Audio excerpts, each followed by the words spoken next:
Today we're recapping the survival thriller movie, 127 Hours. Spoilers ahead. The movie begins with various video collages. Then we meet Aaron in his apartment packing supplies as he's going to go on an expedition. His phone rings, and his answering machine picks it up. It's his sister, Sonia, and she says she's been calling him for days. Sonia tells Aaron to contact her with his song choice. Make himself available so they can practice, and he should make sure he calls their mother. While Sonia leaves her message, Aaron packs his bag. He leaves the house without responding to the message.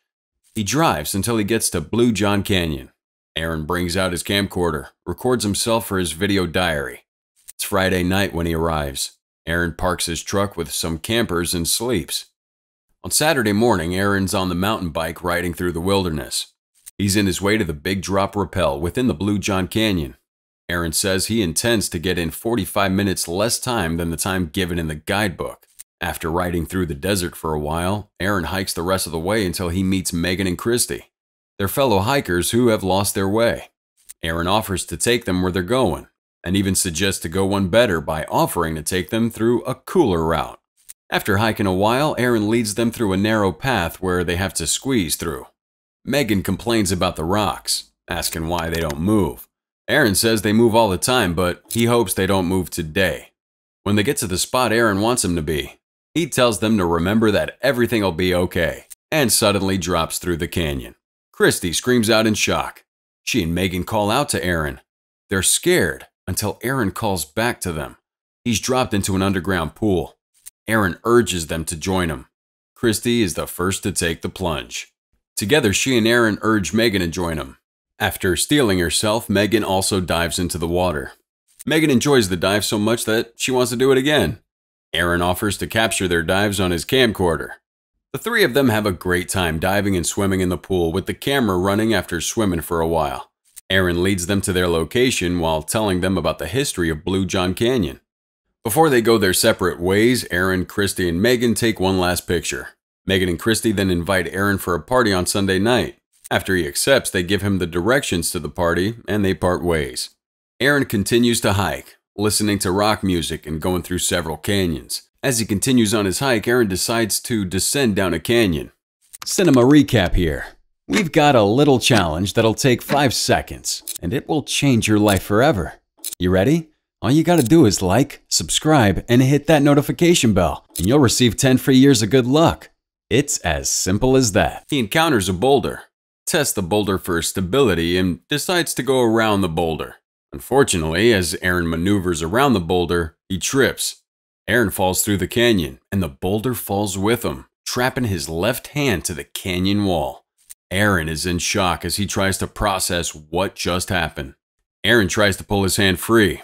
When that doesn't work, he struggles to lift the boulder. That didn't work either. Desperate now, Aaron tries to barge the rock with his shoulder. He continues until he sees the futility of his actions. Aaron screams, saying this is insane. He uses his leg as leverage against the rock and tries to pull his hand free. When that doesn't work, Aaron kicks against the boulder in frustration. His next action is using his body weight to move the rock. He does this while telling the rock to move. Exhausted, Aaron drops his backpack, brings out his water bottle, and takes a deep drink before realizing he has to conserve his water. Aaron hastily covers his bottle and puts it back into his backpack, knowing there's no way out of this logjam. Aaron calls out to Christy and Megan. An aerial view shows just how deep in the canyon and away from everyone Aaron is. Back in the canyon, Aaron empties his backpack on the boulder. He goes through his stuff until he finds his utility knife. Aaron proceeds to use the knife to chip away at the boulder. Even though he doesn't see any result, Aaron continues to chip away at the boulder until the utility knife falls through the crack. Using his foot and a stick, Aaron gets his knife back and continues to work until nightfall. By now, he's thirsty. He knows he needs to conserve his water. He waits until his watch tells him it's the next day before sipping on a little water. Left with nothing to do, Aaron imagines how the boulder got to where it was in the first place. He throws his rope until it latches onto something. Then he tries to use the tension to gain leverage and pull his hand out, but it doesn't work. Aaron tries to sleep, but his sleep is marred by dreams of him falling.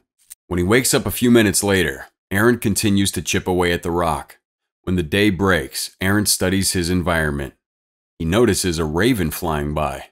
When sun rays enter the canyon, Aaron's taken back to when he was little. He remembers how he and his father watched the sunrise in the wilderness. Aaron brings out his camcorder, starts recording. He says his name, the name of his parents, their address, and begs whoever finds it to please give the tape to his parents. He recalls how he fell into the canyon and how the rock holds his hand in place. Aaron says he's low on food and water, and his hand feels pale because there's been no circulation in his hand for 24 hours. As he records, Aaron feels some debris fall on his head. Excited, Aaron calls out to whoever's there, but nobody responds. Despondent, Aaron notices the camcorder still recording. He rewinds it to the point where he asked for help, watches it, and then turns it off. Aaron tells himself not to lose it. When night falls, Aaron tries to insulate himself from the cold by covering everything he can find, from ropes to his backpack. Satisfied with the warmth generated, Aaron eats his last snack. He remembers Megan and Christy's directions to their party. They tell him there will be an inflatable Scooby-Doo. Aaron laughs and sings the Scooby-Doo theme song weekly. He imagines being at the party, and he watches people as they drink, dance, and party. Aaron drinks a little water. He tries to look at the bottle, but his vision's a little blurry. So he brings out his contact lens and puts it in his mouth. In the process of doing that, Aaron remembers the morning of the day he left. He's coming out of the shower, putting on his contacts when his mother calls. As usual, Aaron doesn't pick up. His mother leaves a message. She tells him she just wants to talk to him. She says his father's in New York, tells him to call her, and she loves him. Then he brings out his map, remembering how he photocopied it at work. His coworker asked him where he was going. Aaron told him he wasn't sure yet. The coworker then told him to have a good one. In his weak state, Aaron begins to hallucinate. He thinks the ant walking on his body is his ex-girlfriend's finger on his chest. In the morning, Aaron decides to use pulleys and some climbing rope. Aaron tries to pull himself out, but the rope is too stretchy, so it can't do the work Aaron wants it to do. He tries to drink some water, but he gags on it. Turning on his camcorder, Aaron does another diary session. He talks about the various things, his attempt at getting out, what he needs to get out, the amount of water left, the raven that flies by at 8:15 in the morning, and the fact that he gets 15 minutes of sunlight. Aaron also says he's been chipping away at the rock, but he feels his hand is supporting the rock. He believes the more rock he chips away, the more rock settles on his hand. Aaron uses the insulation of his camelback tube as a tourniquet. He tries to use the utility knife to amputate this arm, but the knife was too blunt. When he sees it doesn't work, he faces the camera and says the lesson learned is not to buy cheap alternatives to the real thing. Aaron says he tried to find his Swiss Army knife, but the utility knife came free with his flashlight. He tries to make light of his predicament. He remembers when he was young, and he was recording Sonia playing the piano. His parents are watching his recording on the TV. Aaron's mother compliments Sonia's playing, while their father's amazed by the fact they can see what Aaron is recording on the TV. Young Sonia, who thinks young Aaron is too close, whispers him to go away. Young Aaron backs away, and we see Aaron watching the scene from the window. Back in the canyon, Aaron's eyes are closed as he remembers the scene. He tries to drink a little water, then puts the water between his thighs as he tries to take off his contacts. Aaron's too weak, and the bottle falls from his grasp. By the time he rescues the bottle, the water's almost finished. Aaron remembers his ex-girlfriend, Rana. They're in a car with several other people. The snow is falling heavily. Aaron isn't shown, but everyone else is taking off their clothes. Rana, now naked, is at the wheels. She turns to Aaron and mouths the words, "I love you."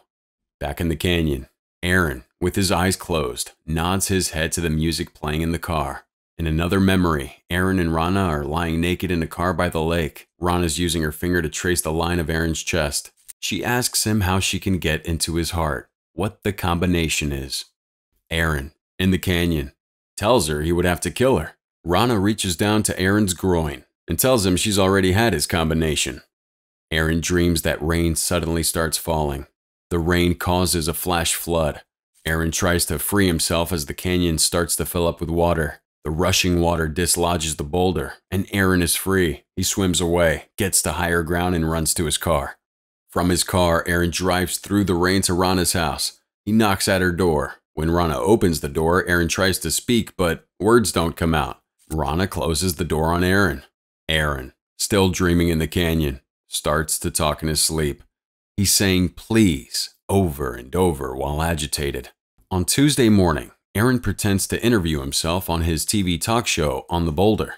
Aaron asks the host, himself, if he can say hi to his mom and dad. He apologizes to his mom for not taking her phone call before he left.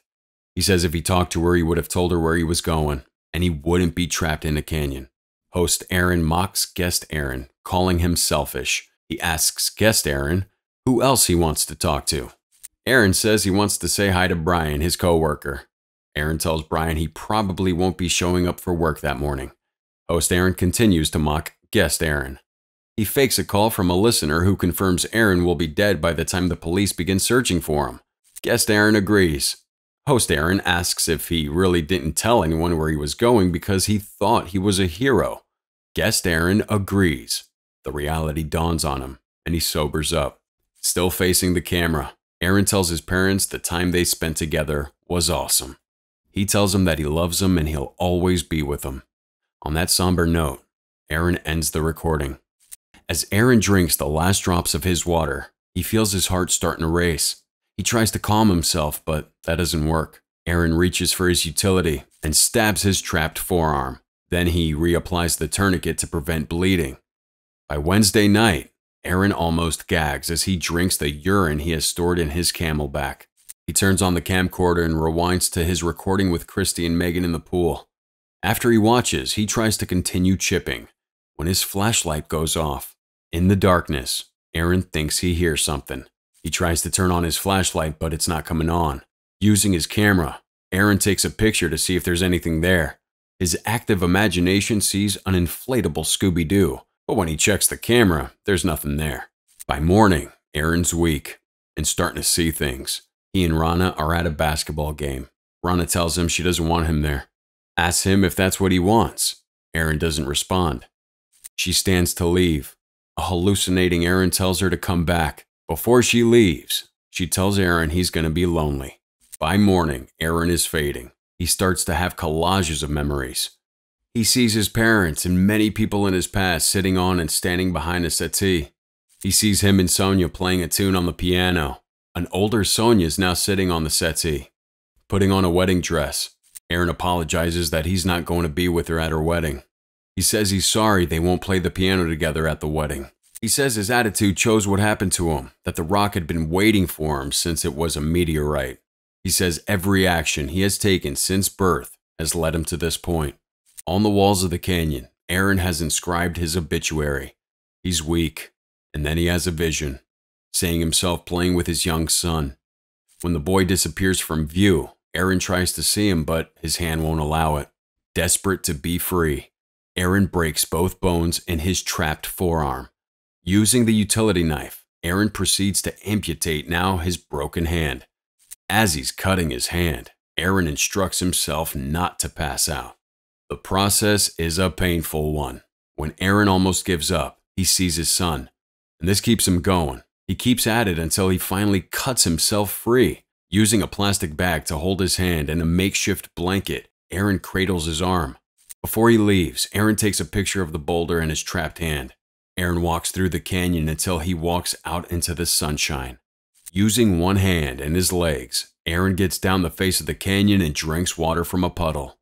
Then he walks in the direction he came from until he sees a hiking family in the distance. When Aaron first tries to call out to them, he can't. After several tries, he finds his voice and calls for help. The family hears him and runs towards him. Together with another hiking party, they give Aaron water and food and help him get to a helicopter that takes him to the hospital. Later, we see another collage of Aaron. Aaron's swimming in the pool. He's skiing. A bemused Aaron facing journalists at a press conference. As Aaron gets out of the pool, he sees his family, his wife, and his son Theo. We learn that Aaron still climbs, and now whenever he leaves home, he always leaves a note. This is a movie review for 127 Hours, starring James Franco, Kate Mara, Amber Tamblyn, and Clemence Posey. Released in the US 2010 and produced by Everest Entertainment, Path, Film 4 Productions, Cloud 8 Films, and Handmade Films. If you were Aaron Ralston, would you have cut your hand off to survive or taken your own life? Let me know in those comments with the hashtag #CinemaRecap.